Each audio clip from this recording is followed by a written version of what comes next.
In this video, we will look at calculating the spontaneity of redox reactions under conditions other than standard state. We already know that E cell naught tells us if a reaction is spontaneous under standard conditions, but what about non-standard conditions? Before we look at redox reactions specifically, let's look at our general criterion for spontaneity, that's delta G.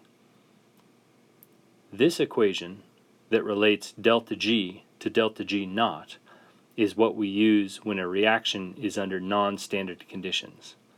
To remind you, delta G naught is the delta G under standard conditions, and then we add to that an adjustment factor based on Q, based on the reaction quotient. That gives us the new delta G.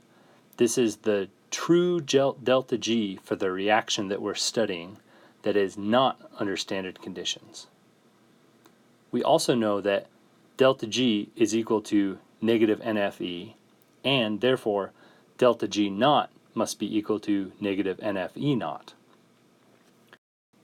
If we plug those new relationships back into our expression that relates delta G to delta G naught, we can derive a new expression that relates E cell to E cell naught, again with an adjustment factor based on the reaction quotient. Notice that in this initial derivation, the natural log is a base E, or the log is a base E, so it's a natural log. What's most common is that we transform that log into a base 10 and rename this equation as the Nernst equation. So this equation here is the equation that you will use to relate the spontaneity of a redox reaction under standard conditions to that of the spontaneity of a redox reaction not under standard conditions. Let's predict whether or not the following reaction will occur spontaneously at 298 Kelvin. Here we have cobalt solid being oxidized into cobalt 2+, while simultaneously iron 2+ is reduced to iron solid. The first conditions are standard conditions. To determine whether a reaction is spontaneous under standard conditions, we need to calculate E cell naught. The reduction reaction occurring at the cathode is this, and the oxidation reaction occurring at the anode is this. They have their respective E naught values, which I've looked up on a table of standard reduction potentials. To calculate E cell naught, it's E cathode minus E anode.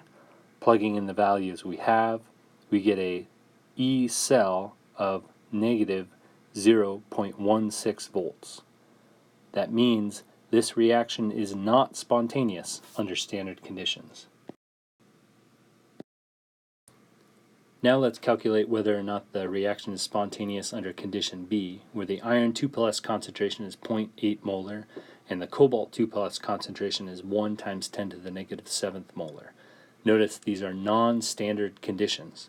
Standard conditions would be 1 molar for reactants and products. These are not 1 molar. To calculate the spontaneity under non-standard conditions, we need to use the Nernst equation provided here. The variables we're looking for in the Nernst equation are E cell naught, which we calculated previously for example A, the standard conditions value. We need N, the number of electrons transferred. For this particular reaction, it is 2. We also need Q, the reaction quotient, the concentration of the products over the reactants. For this particular reaction, the products are cobalt 2+, the reactants are iron 2+. So plug in those concentrations respectively. Remember that solids do not appear in the reaction quotient. When we plug in all the values we have and calculate, we determine that E cell is positive 0.044 volts.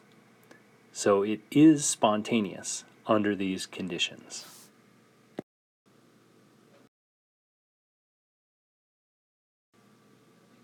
In the final scenario, C, the iron 2+ concentration is 0.68 molar and the cobalt 2+ is 0.15 molar. Plugging these values into the Nernst equation, we get an E cell of negative 0.14 volts, so not spontaneous.